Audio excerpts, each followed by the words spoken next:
as a human being, what do I connect with? And it's not a very far conclusion to reach that sights and sounds and potentially even smells and texture are a very important way to connect. So to me, don't look ahead. In fact, look behind, and also, but more importantly, look inside.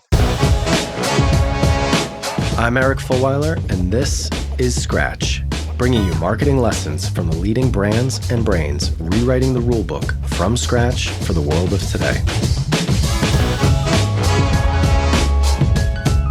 In today's episode, I talked to Dean Aragón, CEO and Vice Chairman of Shell Brand, and Jane Keate, Global Brand Standards and Assurance Manager at Shell, about how they developed the sound of Shell. And the thing I find really fascinating about this episode is not just how much work went into developing it, but also how it was just as important, especially for Jane in her role, to actually get people bought in and on board with using the Sonic brand. And so that's a fascinating part of the conversation. The other part that I really love is we really talk about how any brand and any business can and should just get started looking into what a Sonic brand, a Sonic version of their brand should be. And it actually really helped me because I always thought this was the realm of very big companies with very big budgets, but you'll hear from both Jane and Dean that there are opportunities to just kind of getting started, really no matter what your budget is or how big your team is. So hope you enjoyed today's episode. Would love to hear what you thought. Let's give it a listen. Hello, Dean. Hello, Jane. How are you doing today? Thanks, Eric. Thanks for having Jane and I here. Hi there. Good to be here. So let's start with a little bit about you, just to set the scene, give our audience a little bit of context on who you are. Jane, do you want to go first? Maybe tell people a little bit about your background, a little bit about your role overall at Shell. Sure. So I sit in Dean's brand team, and my role is basically about delivering brand standards which guide how the Shell brand is physically experienced around the world through the senses. So visually, of course, the traditional logos, colors, fonts, imagery, movement, but increasingly, as we'll be talking about, much more sophisticated areas like sound, olfactory, tactile, what material, shapes, movements defines our Shell brand. And then those brands are deployed across the vast scope and scale of the Shell brand, anything from packaging to digital, from communications to EV chargers. So it's a huge beast to manage and keeps me and my team super busy. I can't imagine. How much of your role, I'm curious, how much of your role is setting the standard or creating the audio logo like we're going to talk about today versus the assurance, or I'd imagine there's a quality control portion of it as well?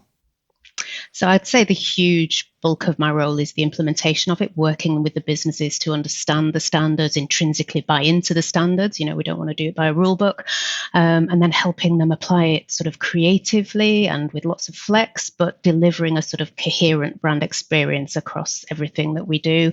And the assurance side is not so sexy. It's the sort of checks and balances that a brand and a company like Shell has to have in place to check how our brand and trademarks, there's a trademark aspect to this, are actually being used. And, our logo is a trademark, but our sound brand is also trademarked. So yeah, that's less sexy, but also a very important part of the job. And then our standards kind of evolve at different paces. So, our vehicles may be around for, a couple of decades, but our communications and our digital, the standards for that need to evolve pretty regularly to stay, ahead of trends and anticipate what's happening with channels and digital and media.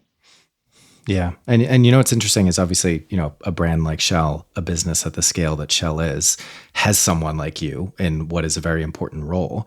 But every business, because we have people listening from all sizes of organizations and marketing roles, every business has someone who has to play, if they're doing it right, has to play the function and have the role that you have. They just might not be full-time doing that. Somebody has to be responsible for setting these standards and overseeing the implementation of how the brand comes to life. Great. So, sure. Dean, tell us a little bit about you and your role at Shell. I'm essentially the brand guy of Shell. So I look after everything that pertains to the Shell brand overall across the business, across all of the countries in our ecosystem.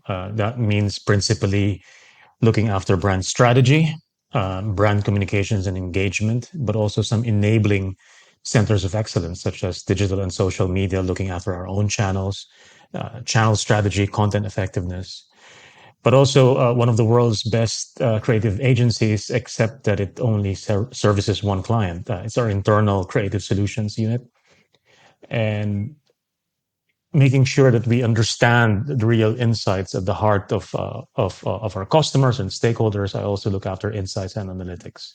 So let's dive into it. The question I always like to ask first, before we get into the nitty gritty of, what this initiative was all about and the results that it drove, what was the problem that you were trying to solve when you kicked this off? Jane, maybe we'll go to you because I think this actually started before Dean's time there. So, Jane, what was the actual marketing or business challenge that you were looking to solve with this?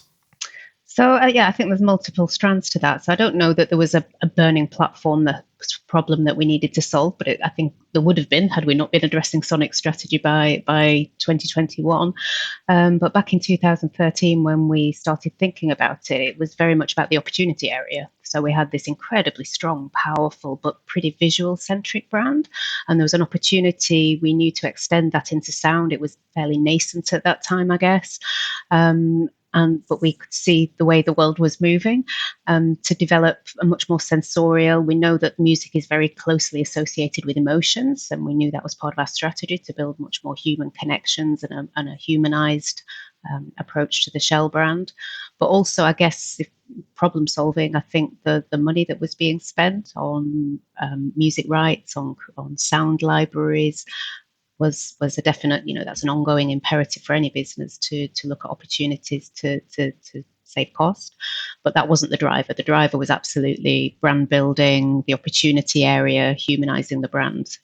No, by the time I came in, it was definitely something that I was very fortunate to be inheriting as a project, because I clearly had an agenda from the get-go about humanizing the Shell brand. And humanizing the Shell brand means having a very clear sensorial strategy that extends beyond the visual identity.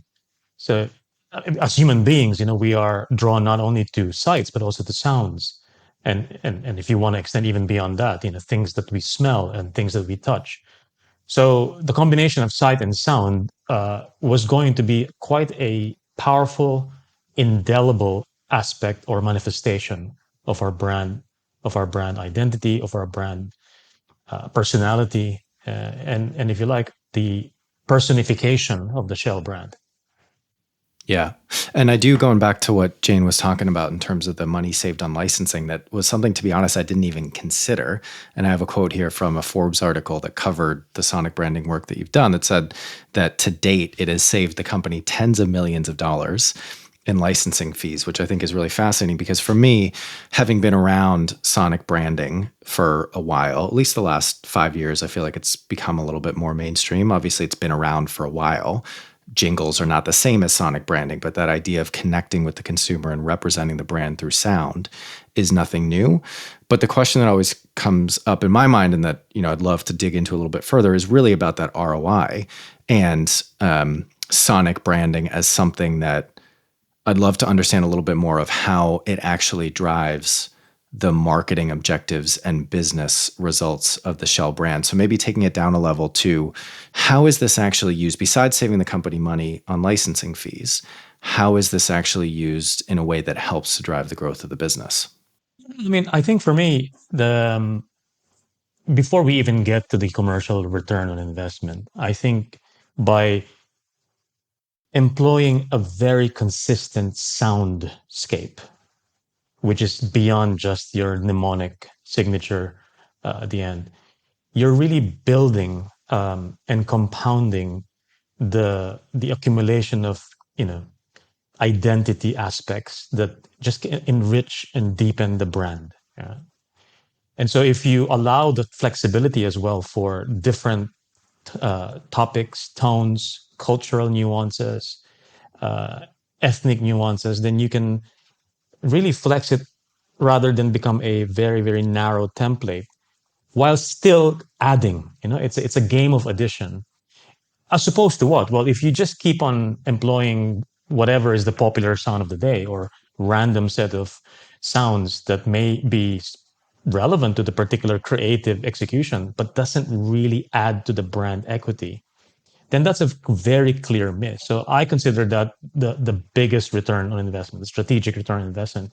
And of course, commercially, there's also real return on investment, as what Jane was saying, through cost avoidance, but not just in in usage rights, but also in having to commission original soundtracks that, again, may not even be additive to the brand equity. That sound very rarely appears on its own, so it's quite difficult to isolate the impact of sound because it's always there at an event or over a TVC with other content and visuals going on. But we have, as you'd expect, done some research. I think we did it in China, South Africa, USA, UK to look to make sure mnemonic and our music is memorable, that it's likable, that when people hear it, they fit it to our defined brand personality. So we do check-ins like that to ensure that it's taking our brand in the right direction that we want to go with holistically with our brand identity, and that it's, as Dean said, humanizing and driving us forward. Yeah. I think that's great, because I think, sometimes, especially for you two sitting in a very big marketing team of a very big brand, there's these things that we see from the perspective of marketers. And I think it's always important to connect it to actually the perspective and experience of the customer as well. So seeing how that actually translates into the experience that people are having with the brand and what that means for their perception or behavior around it, I think is always key with something like this that is maybe not kind of like the bread and butter of what most people would consider marketing. But I think increasingly, like we're going to talk about with the way the world is going, it will be. So let's, I guess that was a pretty big preamble, but let's get the broad strokes of actually this initiative. So it kicked off a while ago. There's a video that we'll share in the show notes that I think does a great job of kind of telling the case study and all the different components of it. But Jane, do you want to give us maybe a minute or two overview of actually how you kicked this off, who was involved, and how you actually developed the Sound of Shell?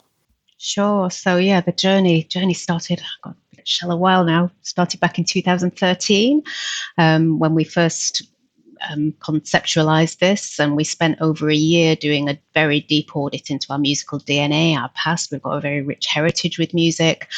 Then forming that into a brief for composers. We went very far and wide with composers. I think we started with around 40 from all around the world, narrowed down to 4, which we then briefed to do compositions, which we then tested around the world, as well as internally to make sure that it fitted with our brand strategy.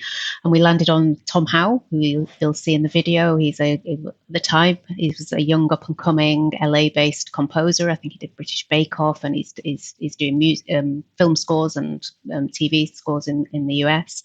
And he was the judge with the right music that really embodied our brand in the realm of sound, which led in 2015 to the epic day that Dean and I were both lucky enough to be at, where we recorded the Sound of Shell in Studio 1 of Abbey Road, which is the same studio that Star Wars and the big orchestral works are recorded. And that was the starting point. So if you imagine that's the trademark, the original piece of music, but of course we were never going to go and take that and slap that across all of the brand and musical experiences that represent the Shell brand. So that's really when the implementation journey started. But broad brushstrokes, that's the journey to launch. Shall I carry on to implementation? Yeah, please. Sure. So yeah, that's where the implementation journey really began, because then Dean was on board for that point, and we were in a room together selecting the mnemonic, because the long form piece had various phrases that we could have chosen as the mnemonic device. And Dean and I remember that day where we sat and listened to them all and selected the mnemonic device, which is almost like the pectin in sound, our logo in sound. And then, one of the big challenges was getting to a critical mass quite quickly of enough different variants of the long form music that we could apply it to the vast scale and scope. So the music at Shell has got to go from V-power, powerful testosterone type communications, right to sensitive communications, to selling coffee, to experiences and events and our CEO. So we had to get quite quickly to enough variants that all of our brand users around the world would buy into this. You can imagine the thousands of brand users we have in Shell. We have our colleagues, we have hundreds of agencies, we have hundreds of third-party companies, distributors, licensees, who all produce branded experiences on behalf of Shell. So awareness, buy-in, helping them implement it effectively with the right tonality. That's not a one-off task. That is because with churning agencies, with Shell people moving to new roles, that's an ongoing challenge to make them aware, like all the other areas of brand identity, aware, buy into it, intrinsically understand how to use it effectively to build the brand experience rather than slapping the music on. So we now have a massive sound library with 600 variants of the long form music, from sensitive violins to epic rock to brass bands, and lots of variants. They're called stems in music, but sort of layers of music. So if you like that track but you don't like the claps or the drums or whatever, then you can take those off, and you can browse that like a good music library. You can browse it by genre or mood or tone or beats per minute, all sorts of technical things as well. But the mnemonic device, which I'm sure Dean will talk about as well, is the one where we're much more singular in approach. So we wanted a wide lot of flex because we need it at Shell for the long form music, but the mnemonic device, the do do do do do that you will typically hear accompany the pectin at the end of films and social content, we were much more single-minded in that. We started with 3. We're currently at 9 because it's very singular in its approach, but it's just different instrumentations, a lot of natural sounding instruments, guitar and piano and cello, and then some more powerful ones for the brands and product areas that need that. I'll take a pause for breath. It's fascinating. I can't even wrap my head around how many different just layers and components there are to what you were talking about. I want to go off script for a second, actually, and ask a non-Sound of Shell related question, just because hearing you talk, one of the questions I get a lot, and one of the things that I sometimes will help other marketers with, is how do you get buy-in for the things that you want to do? And just hearing you talk, like you talked about how many thousands of people there are that you need to get on board with something like this. I'm just curious whether it's specific to the Sound of Shell or just in your experience, spending more than a decade having to do this. How do you go about getting buy-in from people that, you might not know or might not work with that closely? Yeah, I think it's identifying the shared agenda. So people are in roles, they've got a job to deliver, they want to sell more product, they want to get eyeballs, they want to do whatever they need to do in their job. And it's a sales role from my team's perspective in helping them understand how a cohesive, well-delivered Shell brand can help them do that. So it's, there has to also always be a little bit of policing them because you work for Shell and because that is our policies. There's a little bit of that, but the more you can get hearts and minds buy-in by helping them see the bigger picture, because often they're in their pockets of the world or their pockets of Shell.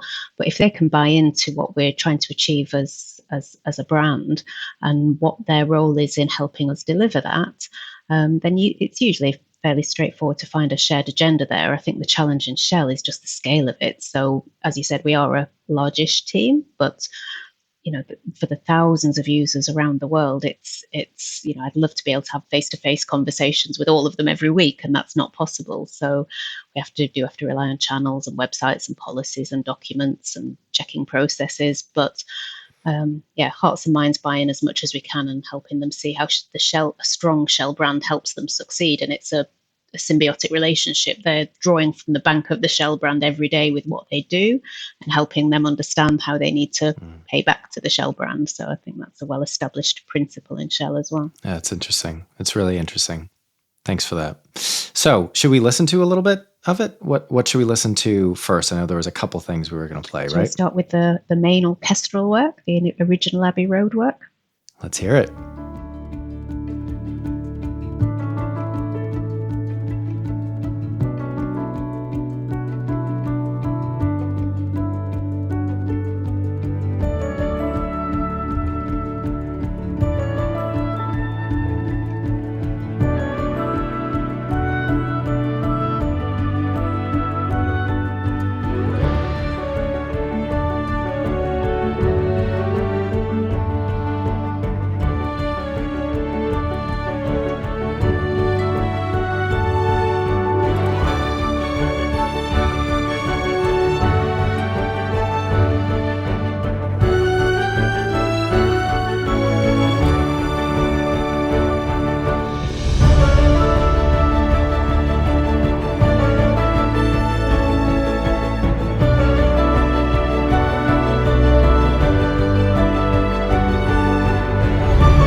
Great. So let's listen to a couple of variations. You have a couple of variations that you're going to play as well, Jane? Sure. So we're going to hear two extremes. We'll hear an epic rock track that we would typically use for, say, motorsports, and then a more sensitive violins that we might use for Make the Future or corporate communications or a human story. So have a listen.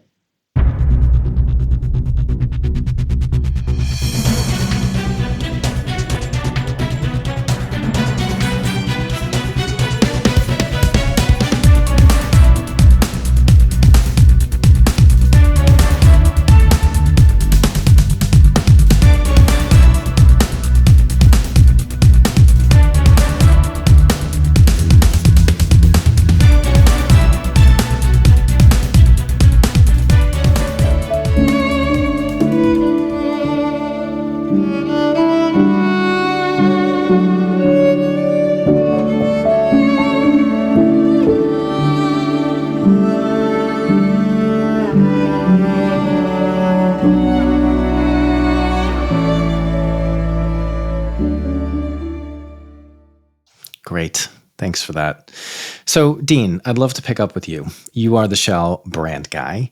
I'd love to hear a little bit from your perspective on the future implications, not just for Shell, but also for all brands, given the rise of voice and sound, in-car technology, home devices, IoT, everything that is coming. And I always think of that quote, the future is already here. It's not evenly distributed yet. Like, this stuff is here in terms of people experiencing brands through sound. It's just a question of whether brands have the resource and progressiveness to take advantage of it. So from your perspective, what is the future implication for any marketer or any brand when it comes to sonic branding and audio?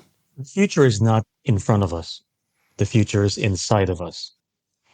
This whole area of sonic branding isn't really new.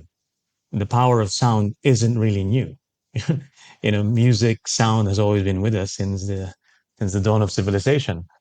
And that's how we communicate. That's how we evoke feelings. That's how we emote with each other. That's how we connect and engage powerfully, profoundly, at the very human level.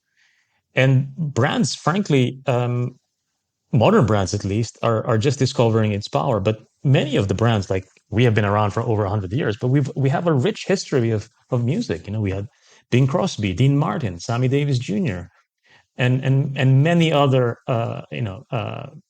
shall we say, you know, artists that we would have been associated with. Just 3 years ago, we had, Jennifer Hudson, Pixie Lott, DJ Aoki, and some regional stars in Brazil and in Africa. And so it's just a matter of really saying, well, how, if I were to humanize the brand, and why is it important to humanize a brand? Because you want to connect with humans. Whatever your business, whether it's B2C or B2B, they're all business to humans or brands for humans. Then you have to really look inside as to, well, I as a human being, what do I connect with? And it's not a very far conclusion to reach that sights and sounds, and potentially even smells and texture are a very important way to connect. So to me, don't look ahead. In fact, look behind, and also, but more importantly, look inside.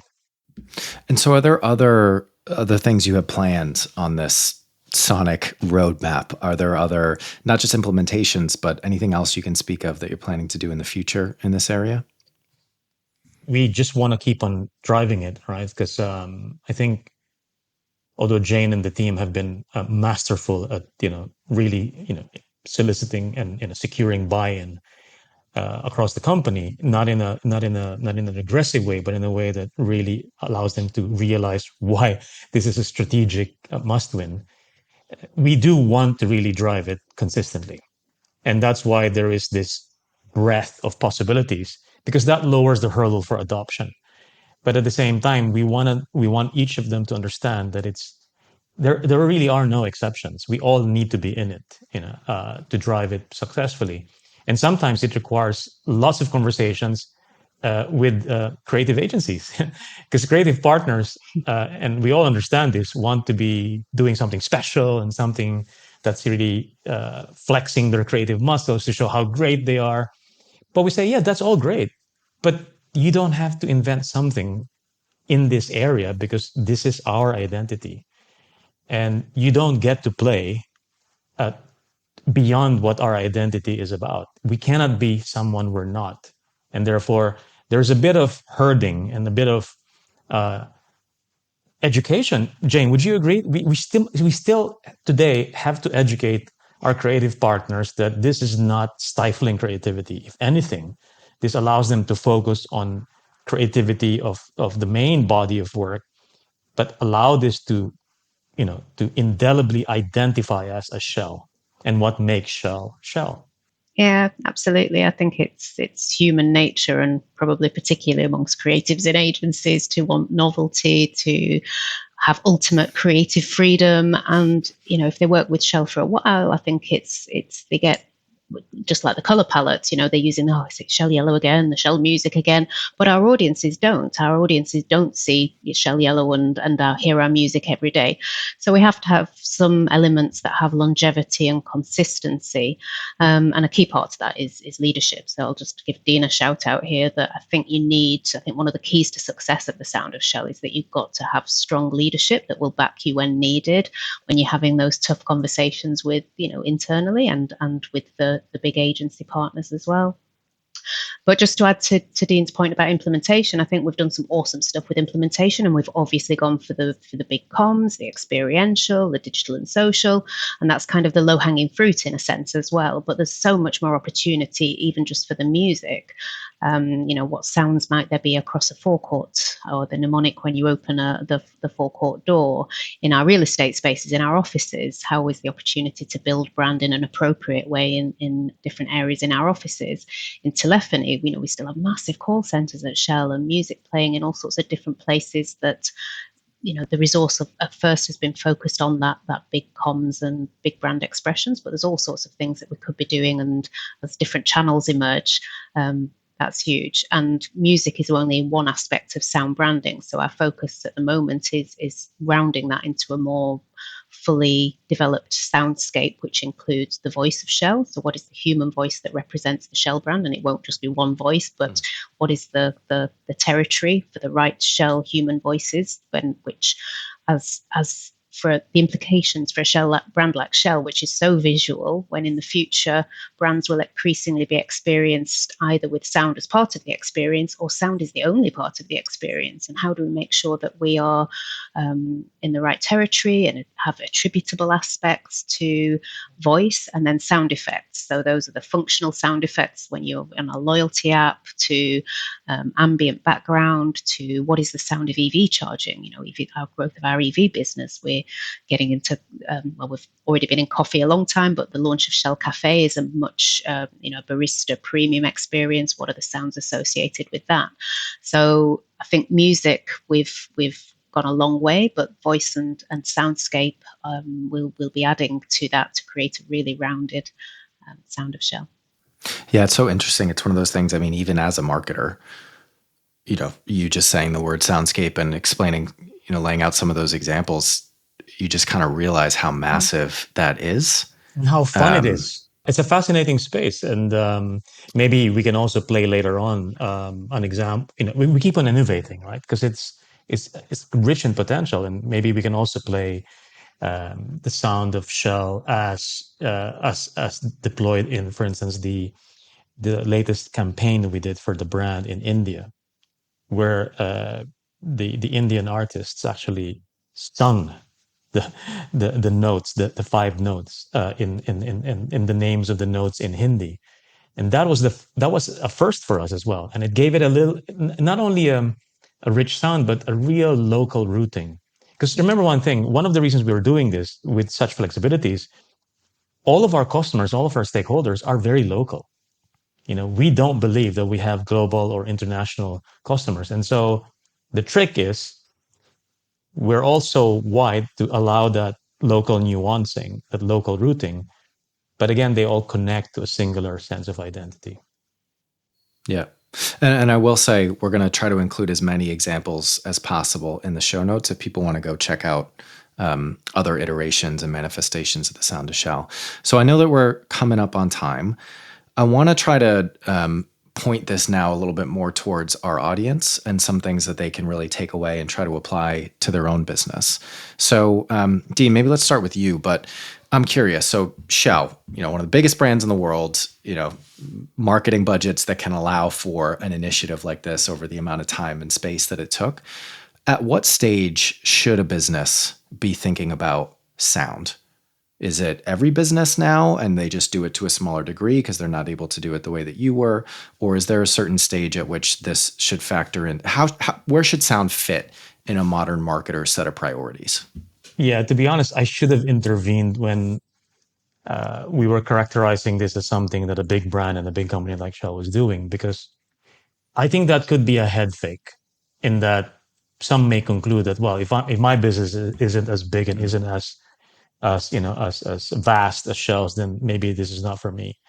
If you go back to the bare essentials of a brand needs to connect with its human stakeholders, its human customers, consumers, and users.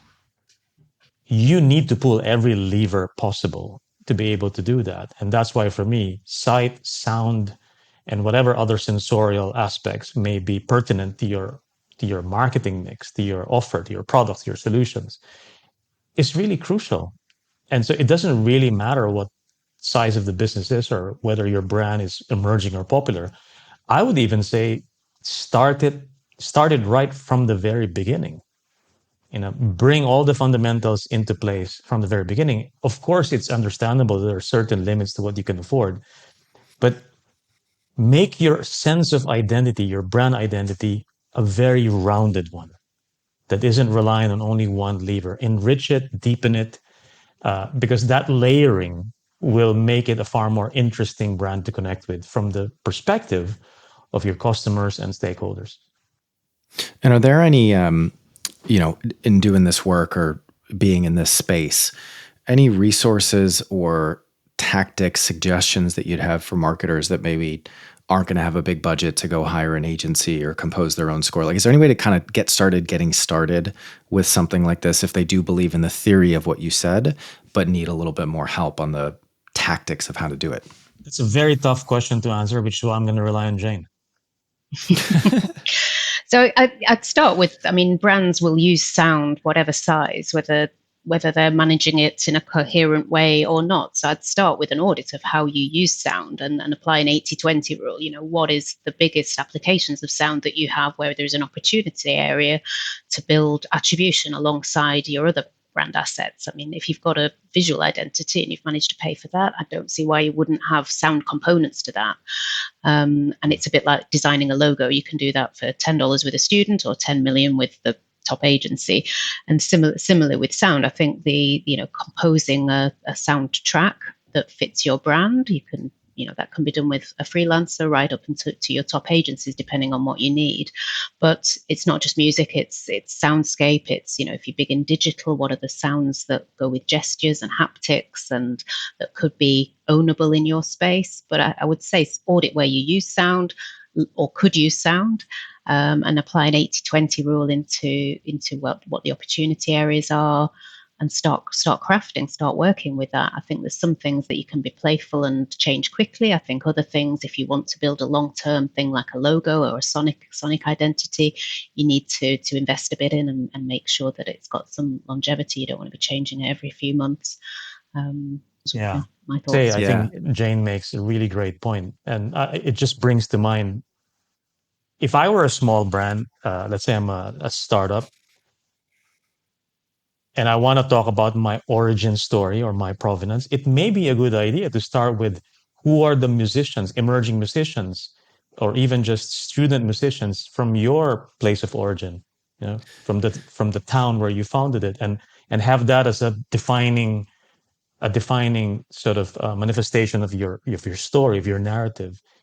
So we just chose to work with, of course, a top Hollywood sort of musical scorer and record it in Abbey Road, but you don't have to. The costs of that weren't as much as you might think. It wasn't in the millions for that at all. And for Shell scale, the payback was pretty quick. I understand for smaller companies, it wouldn't necessarily be, but I think it's balancing that, what you're going to invest with, what it will deliver, and what stage of your business you're at. Yep. Yeah, and what I loved about what you said, Jane, and actually really helped me because as you can tell with the way I've kind of been framing this up, I guess I even thought, okay, sound, sonic branding, that's more the realm of big company. I've done it with kind of, smaller size companies as well, but I really liked what you said, Jane, about like, hey, you could just go, it could be anywhere from 10 to 10 million. You could go find somebody. My mind actually went to Fiverr. Could you find a composer on Fiverr or something like that? But I think the first principle for me is if you believe that sound is a relevant and important dimension of your brand, which hopefully this conversation today has helped convince people if they weren't already there, what gets prioritized gets done. So if you think it's important enough, you'll find a way to get it done with the budget and the time that you have. So that was really helpful. Before we wrap, Jane, any other lessons learned or anything else that you want to share from this kind of case study before we wrap up? So yeah, we've covered the sort of human and creative, getting over that hurdle and having enough flex for people to do what they need to with the sound brand.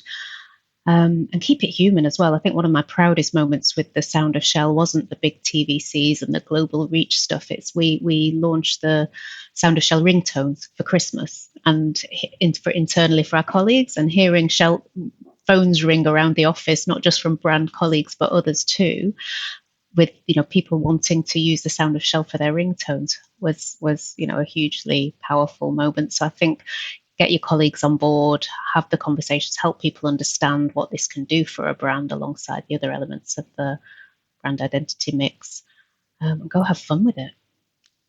Great. Dean, anything else to add from you? I think just make it a very human experience for your brand, and sound will enrich that sensorial experience of of your brand, and I think that will, as I keep on saying, perhaps too repetitively, it can only pay dividends, because as humans we are hardwired to connect with things that are human-like, and therefore, if we humans relate to humans because we can see them, we can hear them, we can feel them, brands are no different. And therefore, and I would really invest in defining the character of your brand, the personality traits of your brand, and use these sensorial levers to manifest this character and this personality. Great. All right. Well, thank you so much for joining me. This was a really interesting conversation.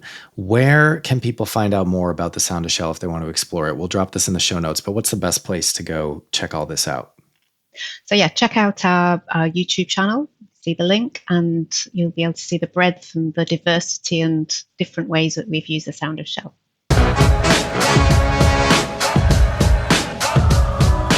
All right, so today I am talking to Paul Skinner, the founder of Marketing Kind, which is an organization that I've been somewhat a part of. I'd love to have more time to be more involved, but I really love what you guys are about and what you're up to. So Paul, first tell us in the audience, what is Marketing Kind? So Marketing Kind is a community of marketers, business leaders and change makers who believe that marketing can be a bigger part of the solutions to today's problems. We launched it in October of last year. So it's partly come about in response to the pandemic and a very rising sense of the sort of urgency of social need today amid dealing with a pandemic, the recovery from a pandemic, the climate emergency, collapse of biodiversity, all of the many interconnected problems that we're going to have to face in the coming years. And so we're really a community of people who believe that marketing is an important part of addressing those problems. Amazing. And so you talked a little bit already about why you started it, but I guess what's the vision for the future of Marketing Kind? Where are you trying to take it? Well, essentially, if we think about those kinds of problems, then more even than money, more even than technology, solving them depends on finding effective forms of human cooperation. So actually we see the most pressing global priorities and even local problems as essentially being marketing briefs in disguise. And so at Marketing Kind, we try and address those briefs. And so we understand, first of all, people can make a big difference on these issues through the day job. And so we coach and support each other in becoming more conscious, impactful change makers across all of the change that we lead. Of course, we can't solve these problems just through the day job. So we also extend into our volunteering work and our good citizenship. And we have gatherings that are designed specifically to support our members in working together to improve the outcomes of inspiring charities and social enterprises every month. We're working with you on a very inspiring charity this month that helps refugees better access gainful employment in London. And so through that stream of activity, we help marketers build a powerful portfolio of achievements in addressing social and environmental issues. And then thirdly, our third mainstream is that we recognize that a lot of these problems actually, the systems that we are a part of, the bigger systems that we're a part of, are themselves shaped by narratives. Even a disaster or an emergency, usually the direct impact is relatively small compared to the total impact that is driven by the narratives that shape how we anticipate it, prevent it, mitigate, adapt to it, recover from it, and so on. So those narratives are incredibly important, and we support our members in really working with their heroes, working with global change makers in addressing systemic issues. We've worked with Seth Godin on reimagining marketing. We've worked with the Harvard economist Rebecca Henderson on building resilience. We work with people like Sir Tim Smith, founder of the Eden Project, on building alternatives to and for capitalism. There are very few questions that are too daunting for us to take on. In fact, in the new year, we're even raising the question of, can we rescue humanity? Working with Ian Goldin, who was Vice President of the World Bank. He was a presidential advisor to Nelson Mandela and has rather helpfully written a book called Rescue that will be our segue into the topic of working together on that big challenge. Amazing. Well, nobody can accuse you of thinking small, that's for sure. And I'm really excited and grateful that I and Rival are some small part of what you're doing. So thank you for everything you do. It's been great kind of getting to know you a little bit, and thanks for having us involved. Last thing, where can people find out more? Well, definitely come to our website, so marketingkind.org. Some of our exchange gatherings are open to guests as well, so follow me on LinkedIn and you'll no doubt get some invitations to some exciting gatherings that way. And there is also a membership application on the website. Amazing. And we'll drop those in the show notes for today's episode. All right, Paul, thanks so much for coming on. Scratch is a production of Rival. We are a marketing innovation consultancy that helps businesses develop strategies and capabilities to grow faster. If you want to learn more about us, check out wearerival.com. If you want to connect with me, email me at eric@wearerival.com or find me on LinkedIn. If you enjoyed today's show, please subscribe, share with anyone you think might enjoy it, and please do leave us a review. Thanks for listening, and see you next week.